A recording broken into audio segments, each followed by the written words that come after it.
Amphan राहत कोष में 250 करोड़ का घोटाला। टीएमसी सांसद अभिषेक बनर्जी के खिलाफ एफआईआर दर्ज करने का आवेदन। बीजेपी नेता का बड़ा कदम।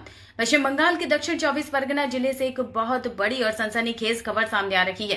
साल 2020 में आए भीषण चक्रवात अम्फान के बाद सरकारी राहत राशि के वितरण में लगभग 250 करोड़ रुपए के बड़े भ्रष्टाचार का आरोप लगाते हुए भाजपा के वरिष्ठ नेता अभिजीत दास ने विष्णुपुर थाने में एक लिखित शिकायत दर्ज कराई है। इस शिकायत पत्र में डायमंड हार्बर के तृणमूल कांग्रेस सांसद और राष्ट्रीय महासचिव अभिषेक बनर्जी के खिलाफ भी एफआईआर दर्ज करने का आवेदन किया गया है।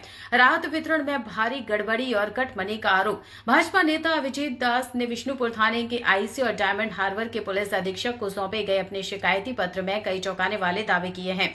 शिकायत में कहा गया है कि पक्के मकानों को दिखाया क्षतिग्रस्त। अम्फान चक्रवात के दौरान जिन लोगों के पास पहले से मजबूत पक्के मकान थे उन्हें कागजों पर क्षतिग्रस्त दिखाकर सरकारी खजाने से मोटी रकम आवंटित की गई। एक ही परिवार में कई लाभों नियमों को ताक पर रखकर एक ही परिवार के कई सदस्यों के खातों में राहत राशि भेजी गई, जबकि असल प्रभावित परिवार आज भी मदद के लिए भटक रहे हैं। कटमनी का खेल।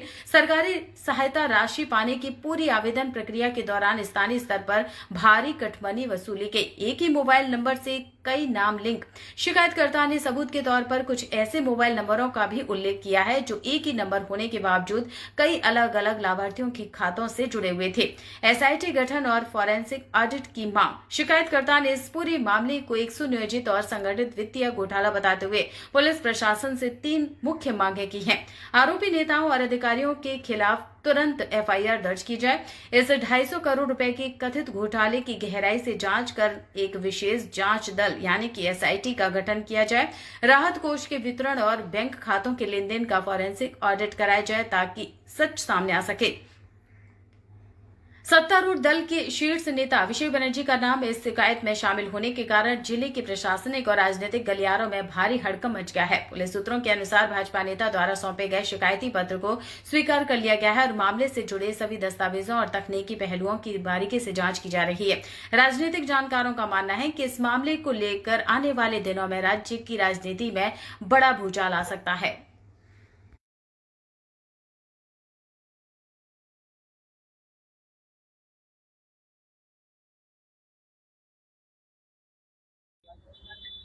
আমাদের এখানটায় 2018 সালে কোনো পঞ্চায়েত নির্বাচন করতে দেওয়া হয়নি।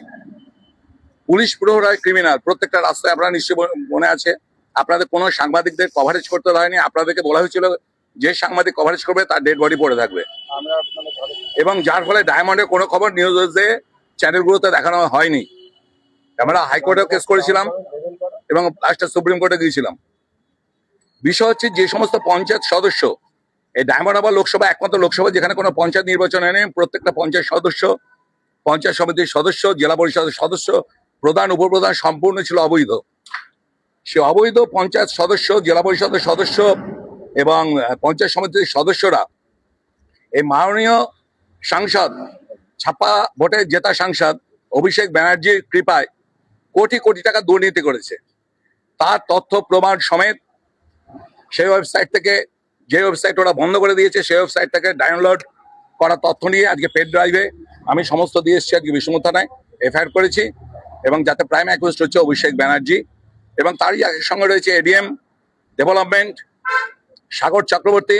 তৎকালীন যত বিডিও ছিলেন সেই বিডিও বিষ্ণুপুর 1 এবং 2 এর তৎকালীন প্রধান উপপ্রধান, প্রত্যেকটা অঞ্চলের, তার সঙ্গে পঞ্চায়েত সদস্যরা, সমিতির সভাধিপতি, সমিতির সদস্যরা, পঞ্চায়েত সমিতির, জেলা পরিষদের যারা এখানকার রিপ্রেজেন্টেটিভ ছিল, তারা এই প্রত্যেকের নামে আমি আজকে এফআইআর করেছি এবং প্রাইম অ্যাকিউজড হচ্ছে অভিষেক ব্যানার্জি। কত টাকা এই টোটাল ডায়মন্ড হারবার লোকসভা জুড়ে এই টোটাল টাকার পরিমাণ হচ্ছে 2,38,000, দেখি টোটাল 238 কোটি টাকা, 78 লক্ষ টাকা, প্রায় 250 কোটি টাকার মতন শুধু আমফানে ঘর রিপেয়ারের দুর্নীতি, যেটা সেন্ট্রাল থেকে এসেছিল রাজ্য স্টেট ম্যানেজমেন্ট ফান্ডে থেকে, শুধু সেখানে 5,000 আংশিক ক্ষতি হলে, 20,000 বেশি ক্ষতি হলে। এটা টোটাল ডায়মন্ড হারবারের সমস্ত বিধানসভা করা হয়েছিল। প্রত্যেকটা থানায় এফআইআর করা হবে। আজকে প্রাথমিকভাবে শুরু হলো বিষ্ণুপুর থানায়, যেখানে বিষ্ণুপুর 1 ও 2 ব্লকের দুর্নীতিটা নিয়ে আমরা এখানে করেছি। যেখানটায় আপনার বিষ্ণুপুর 1-তে আপনার টোটাল এখানটায় ফান্ড রিলিজ করেছে 25,80,20,000 টাকা, এবং বিষ্ণুপুর 2 হচ্ছে 32,05,95,000 টাকা। প্রত্যেকটা ট্রানজেকশনে কি অভিষেক বন্দ্যোপাধ্যায়ের সঙ্গে যোগ পাওয়া একদম পরিষ্কারভাবে অভিষেক ব্যানার্জি হচ্ছে প্রাইম 21% এই কারণে করেছি, প্রত্যেকটাতে রেকমেন্ডেড বাই অভিষেক ব্যানার্জি। দেখতে পাচ্ছেন, রেকমেন্ডেড বাই অভিষেক ব্যানার্জি। প্রত্যেকটা যারা আমফানের ফুললি এবং পার্টলি যারা অনুদান পেয়েছে, যার নাম দেখানো হয়েছে আর কি, অনুদান তো পাইনি কেউ, নাম যা দেখানো হয়েছে তাতে, যেমন ধরুন বিষ্ণুপুর 2 এ আমাদের ঘরের সংখ্যা হচ্ছে অফিসিয়ালি 31,000-এর মতো, সেখানে দেখানো হচ্ছে 34,000, আপনার 34,000 আপনার ঘর পেয়েছে। তো আমি বোঝাতে পারছি আপনাদের। এবং আরো বিষয় এর মধ্যে যে সমস্ত দুর্নীতিগুলো রয়েছে, যেমন ধরুন একই ফোন নাম্বারে 6 জন 7 জন পেয়েছে, একই অ্যাকাউন্টে 7-8 জন করে পেয়েছে, একই ফ্যামিলিতে 11